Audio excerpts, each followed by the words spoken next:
own tariff order, which was released way back in June 2002 and again in September 2008, saying that regulators should review its existing rules to ensure financial growth of the telecom industry. Let's get in Rima for some perspective.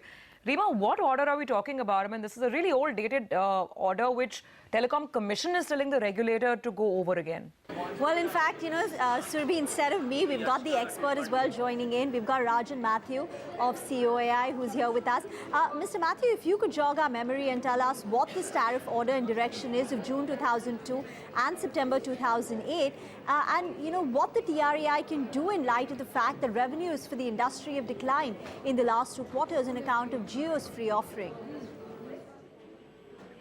So as best as I recall the 2002 TTO, which is what we call it, the regulator had said that the interconnect charge, which presently stands at 14 paisa, is the floor below which the tariff should not go, and that was supposed to ensure that cross-subsidization and predatory pricing did not happen. So if I'm correct, that is perhaps what the Telecom Commission is referring to, and subsequent to that, there were additional recommendations or orders made by TRAI which said that, look, if you have various vouchers, you've got to have 3 and 4 particular vouchers which are color-coded and detailed and must specify what the time period is, when it expires. So there are these orders that are out there.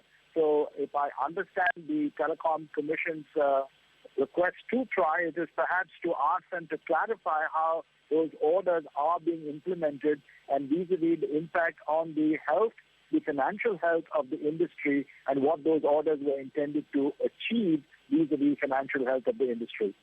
But Mr. Mathews, now from 1st of April, I'm guessing we're talking about the new entrant Jio, but from 1st of April they will start charging. So this would be the issues that you're raising with respect, which the Telecom Commission perhaps is raising with respect to predatory pricing and the vouchers, etc., would only be valid for the period of September to March?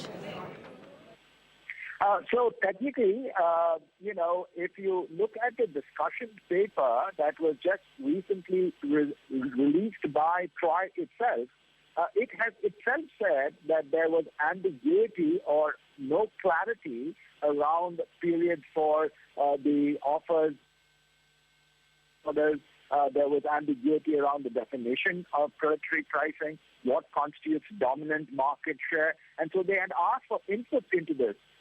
So again, obviously the TRAI has also made a ruling that they saw the pricing of Reliance Jio, and the free offers as non-predatory. Of course, you know that this is before the Competition Commission, it's before the High Court, and before the TDSAT. All of these three forums are evaluating that precise item. So perhaps it would not be appropriate for me to opine on the efficacy of those orders at this point in time. Okay, Mr. Mathews, thanks again for joining in. With that, guys,